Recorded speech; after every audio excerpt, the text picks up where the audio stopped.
Welcome to the Love, Sex and Freedom podcast. This is where you're going to discover how to bring awakening into the body and into everyday life through powerful tantric teachings. Get ready to release, open and step into your true power.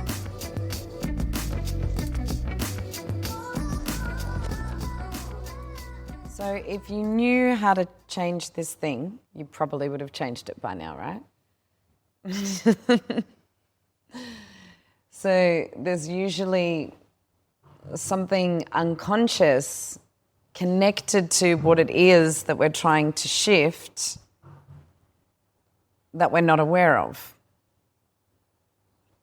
And that's usually tied in with the conditioning from our parents, right?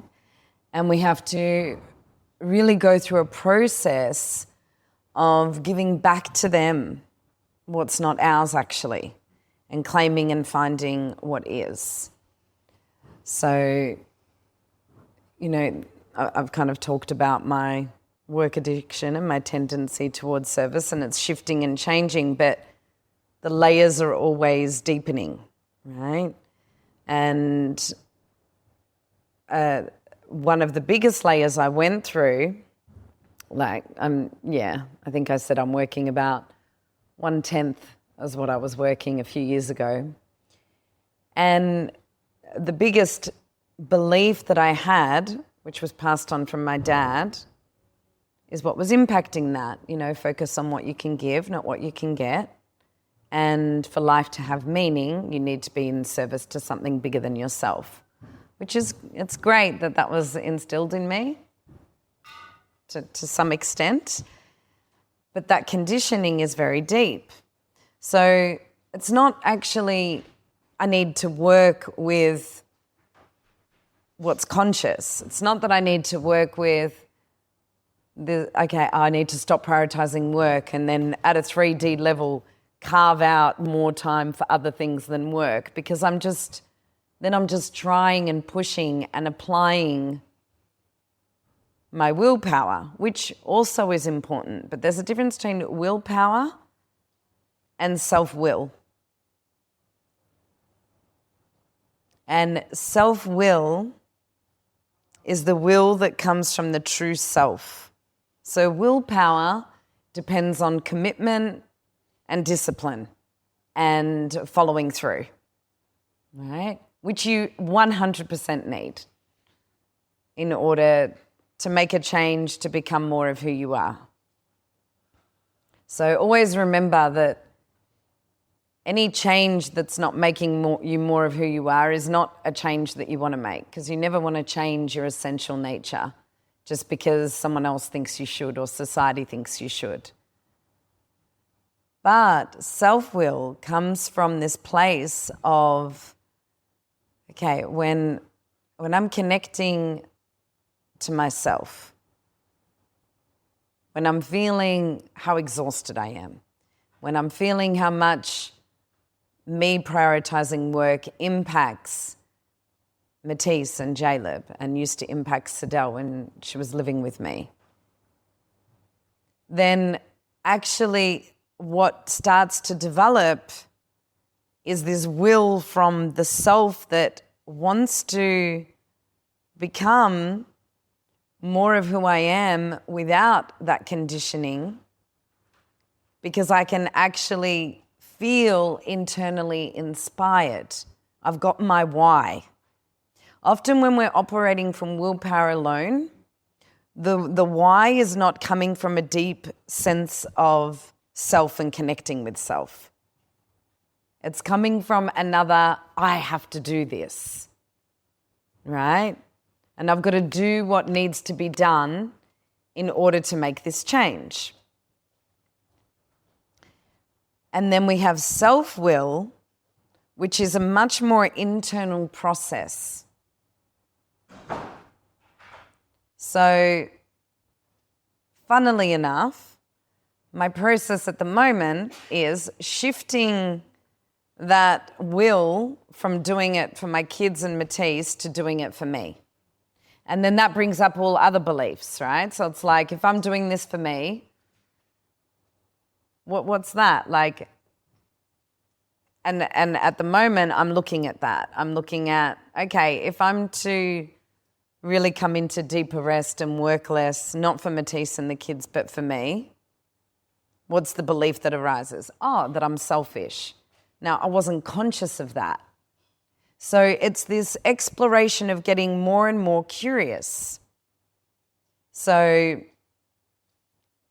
if you, for instance, you want to be able to express your truth and not modify yourself so that you can have a good relationship, right? Then that why needs to be fully validated and acknowledged, that it's okay that you're doing this to have a good relationship. And you feel into that, and you feel into, is that my why that I'm fully connected to? Is that my big why? And then maybe it is. And then maybe if you really breathe with it, there's something else unconscious there. And maybe not. But it's like going through the layers, and what's underneath that, and what's underneath that. So Sash, what's your why for healing your relationship with food and weed? To just feel fully alive and energized and in my body. Right. So that why is something you need to connect to every day. When our why is for someone else, that's one level. And my experience of working with anything that I'm evolving in my being is finding that why for me. So my suggestion is that when you're feeling into this part of you that is ready to shift, that you hold both of these. You hold self-will and the intention that is here in the depths of that, that's driving that from the inside out, of like, what's my why? How is that going to make me feel?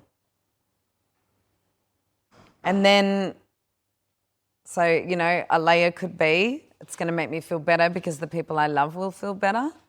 And then you drop it, and you drop it, or whatever it is for you. Because most people, unconsciously, their why is in some way to please others, or to look a certain way, or to prove something, or to gain more love. And it's like, for you, Elise, I know previously your why was because you wanted that so that men loved you more, right? And now you've gone deeper into that, so well done. And it's this place when you're working with the unconscious and you're working with true evolution, of always seeing that consciousness is this thin veil, and that you can actually go, okay, here. What's the energy and emotion and feeling underneath that? Until you feel it, until you go,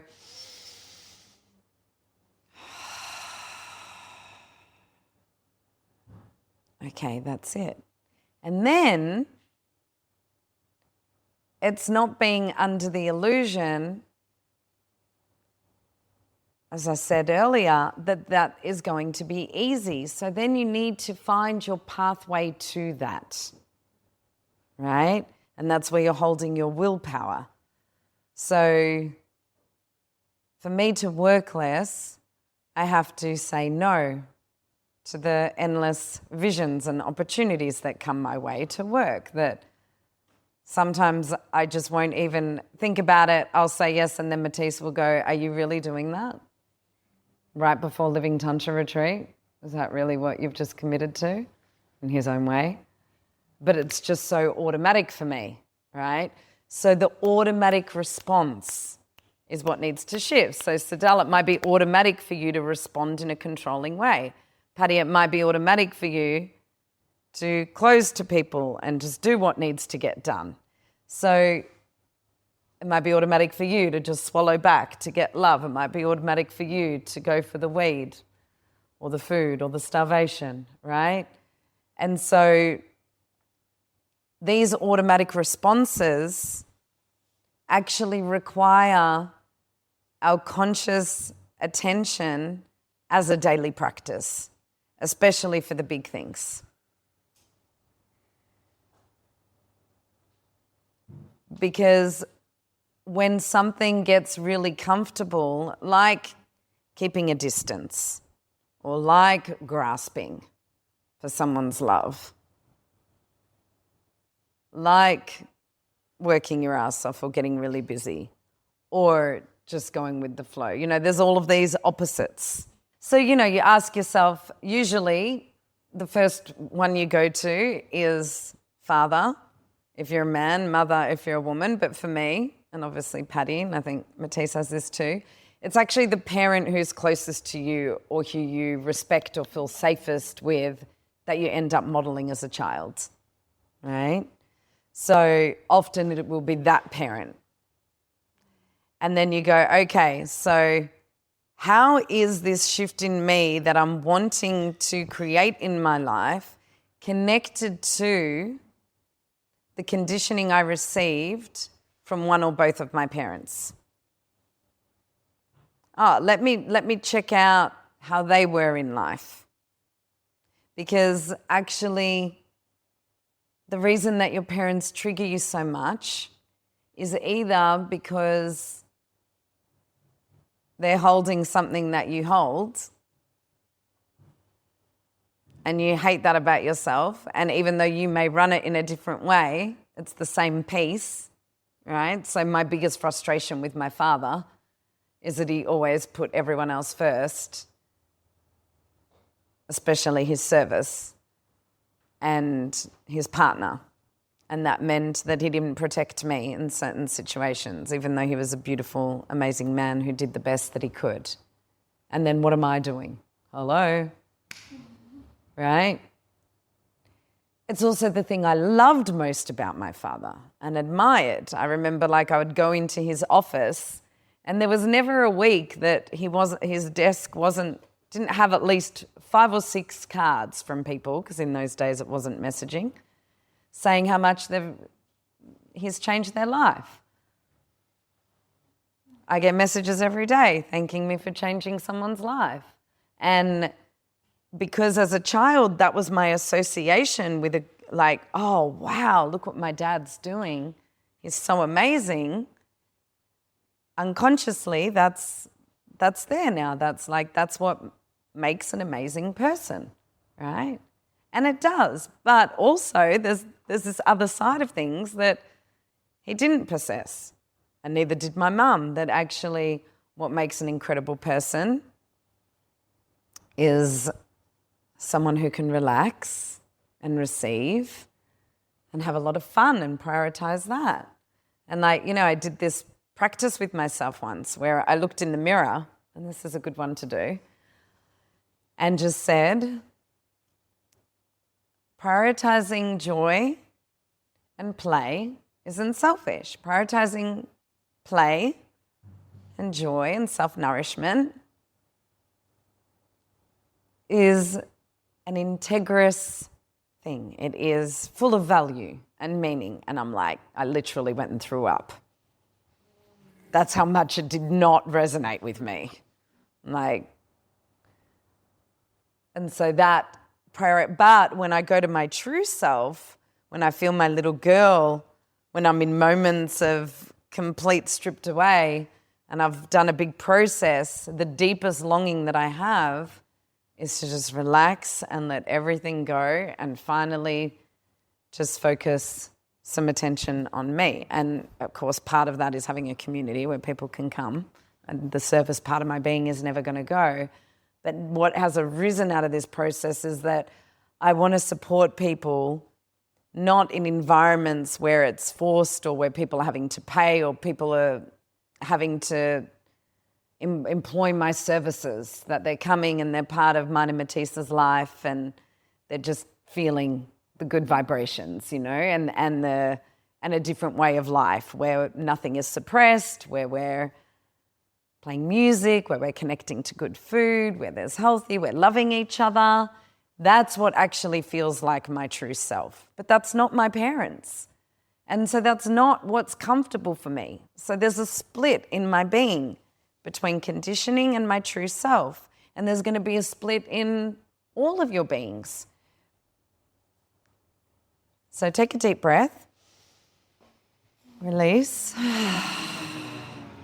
and think about how long you've had this for. This quality, this addiction, this tendency. Relax the shoulders, place your hand on your body.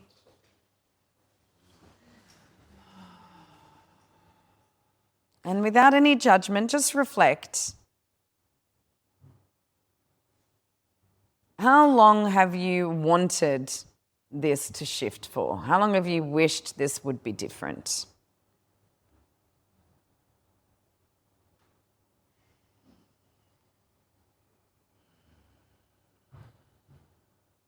Put your hand up if it's been a while. Right, all of your hands are up. So to do the same thing and expect a different result is the definition of insanity. Right? So something needs to shift. And each one of you can open your eyes, each one of you,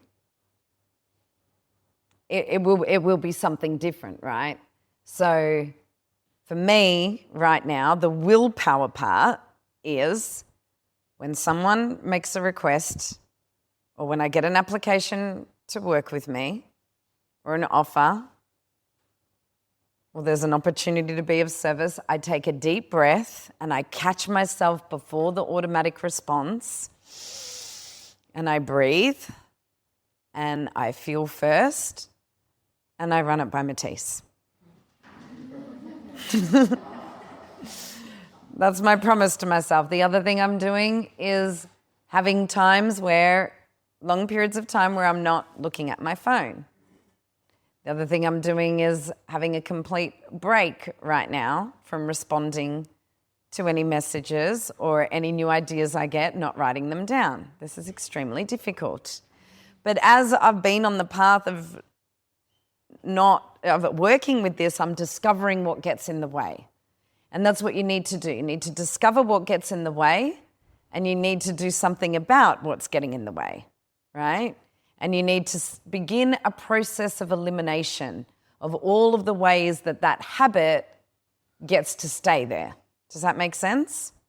And then the part of it that's self-will is that I need to stay connected to my deeper, more unconscious desire to relax, take a step back, and be in a more receptive state than a giving state, because that's not natural to me, right?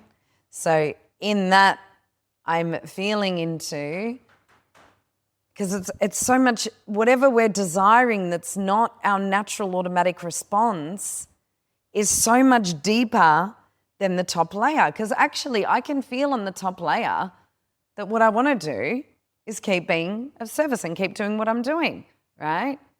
But what does the deeper part want? Because it's so tricky. This is why not a lot of people change. Because the ego grabs you and it's easy to convince, no, actually I'm really happy alone. This is great. I'm really happy spending most of my life in service. I'm really happy modifying myself and giving a fuck what people think. I'm really happy guarding up and self-protecting and not going to that place of asking for support. I don't need support. And so on and so forth. So we need to become more aware of our thoughts and notice and become more aware of our actions and notice and go deeper. And every day, even if it's just 1 minute, you connect with the part of you and the part of your why that is deeper than your conscious awareness. Because your conscious awareness is going to want whatever you've been fucking doing for the last however many years of beating yourself up, of having a warped perception of yourself, that's actually more comfortable for you. So it's like, okay, I want to step forward, say, for Sabrina and Matilda. I want to step forward. I want to express my gifts more. I want to come out. And not focus on what you're battling with, being an imposter or not believing in yourself or whatever it is. I want to step out there more. And then you apply your will. Because without your why, you're just going to end up going, right, I've got to do this, I've got to do this. It actually doesn't work to only apply that. It will eventually, it can work with physical things for some people, right? When they can just apply their willpower to a physical activity that requires a lot of determination. But if that is connected to anything emotional and energetic, it's not going to work. And most things are. So there's like an emotional, energetic, and physical component to anything that requires change, right? But if someone wants to go to the gym and they're deciding to go to the gym, and my ex-husband, it's like going to the gym makes him feel really good, and I would witness it. He would apply his willpower, right, I'm going to the gym every day, and he would go fucking hard for a month or two, and then he'd do an injury. And then he wouldn't go to the gym because actually the part that's deeper that needs to heal is a part of him that doesn't take care of himself and set time aside to do what he really enjoys. He loves going to the gym. He feels better when he goes to the gym. And who's experienced that? You're doing what is better for you, you're feeling great, and then you stop and you go, why the fuck did I stop that? Who's experienced that? Because there's an emotional and energetic component. And to develop consistency with anything, it requires more than just willpower. It requires a self-will that is connected to your why every single day. And the deeper the conditioning is, the more connected you need to be to that. So we're going to go into groups of 4. You're going to share, and it may have changed by now, because sometimes as we're talking about something, you realize that actually what you want to change is something else, and maybe it was easier. The first conscious thing that you said was easier. Who knows? It might be the same thing, but just be open as I'm guiding that it's something different. And then you're going to share what your why is. And then everyone's going to reflect to you what they feel may help you to actually implement this, right? So there are certain places that people have already gone and they've tried this and they've tried that, and they're like, okay, this is what actually works. So, you know what, if I was sitting in a circle with Elise, for example, I would say the only thing that is going to work is that you start to have a really good time. And I did tell her this, and she did start doing it. It's for you to choose to have a really good time when a man's not around, to cultivate better friendships. And when you're alone, to choose things that are going to lift your vibration and make you feel good, right? So for some people, it's like every single person is different. And for some people, the answer isn't to sit with their pain actually more. The answer is to sit with their pain less, because they've gotten really fucking good at that. And actually what they need to do is sit with their pleasure more, because their tolerance for pleasure is less than their tolerance for pain. And their comfort zone is to sit with their fucking pain till the cows come home. And to not choose high vibrational activities, to not choose things that are gonna, like when I went from personal development to Tantra, so it was such an automatic response. As soon as I felt bad, do some affirmations, get outside, release happy chemicals in the brain, achieve something, go get a hug. Like I was so programmed to raise my vibration. And then all of that repressed emotion, any emotion that we're not feeling, is multiplying, is creating dis-ease in the body in the form of disease or stress or anxiety, dis-ease, because we can't ignore what's in here, right? So I had to learn to sit with my pain. And then I got a little bit too good at sitting with my pain and thought it was normal to be in a relationship where I'm feeling pain every single day. It took me a while to cotton on that actually I don't have to be in a relationship where he's with me less than he's actually with me, and that my pain is actually telling me that this is not in resonance. So your emotions have messages for you. What brings you joy has messages for you. What you long for has messages for you. What you desire has messages for you. What makes you sad, angry, frustrated. And this requires an Alice in Wonderland. You got to go down the rabbit hole. You got to go into the underworld and check it out, right? But don't get lost in the underworld. Right? You know, like go there, feel it. And go there fully. Because if you go there fully, it's not going to persist. It's like when I go dark, I go real fucking dark. Right? I mean, I'm in the scorpionic depths of the underworld and telling Matisse that I'm ready to die. And I go right in, and then in that space of cocooning right into the struggle and going through all the layers of that, the rebirth that's possible from that space is actually quite miraculous. But if I'm just feeling a bit of it every day, if you're just feeling a bit of the pain, a bit of the pleasure, it's just you're gonna go by, but nothing's really gonna change. It's like, okay, what is it that you're really ready to change that is connected to the essence of you, but that perhaps your parents didn't actualize in their lifetime? What is that?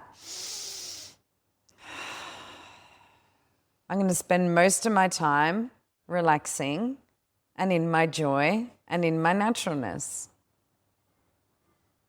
Maybe all the time, even when I'm in service, right? Why not? You can have anything. I'm going to spend all of my time relaxed and not bypassing the depths of what I'm truly desiring for anything else or anyone else, right? So you try on different beliefs. You try on what feels good. You see it. And you start to expand your nervous system's capacity to be able to hold that by bringing your conscious awareness into what you want and having a felt sense of that in your body. That is self-will. That is, I am feeling my desire for this. I am seeing this. This is the next level of self-will.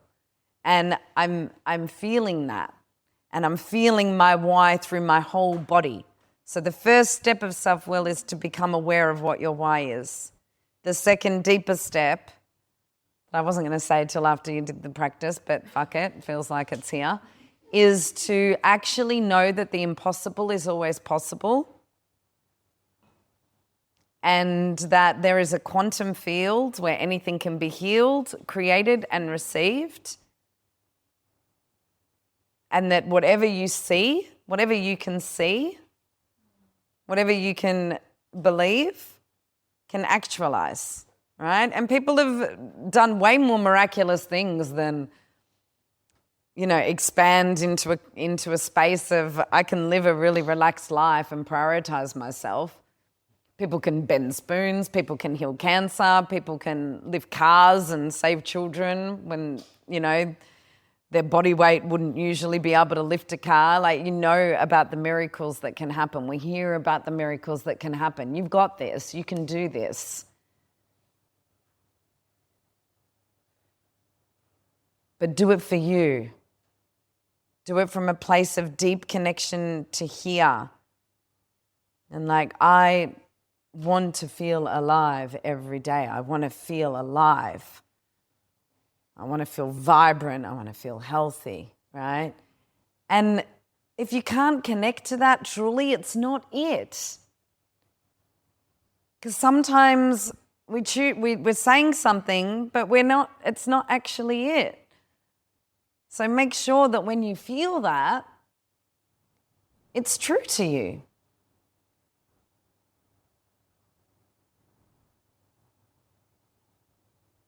And don't make anything wrong about what you're wanting. If it feels right for you, that's what you're wanting. You know, like I went to the opposite to you at the beginning of the relationship with Tess. I had to go, it's okay to depend on someone when shit gets tough. It's okay for my happiness to feel happier when he's around than when he's not around. That was really difficult for me. So everyone is different. And that's why if a lot of your evolution is happening through podcasts and books that you're reading and things that you're learning, it's not fucking it. The most evolution that you're going to experience is by going in and feeling what's true for you and what's right for you and what it is that you deeply long for. And whatever it is that you deeply long for, that is it. And there's nothing wrong with that. And different stages of your life call for different things, right? So everyone take a deep breath. So where we're at today, power and shadow work, just FYI, is the most difficult part of the path of walking the road less traveled. So if it's all feeling, it's meant to.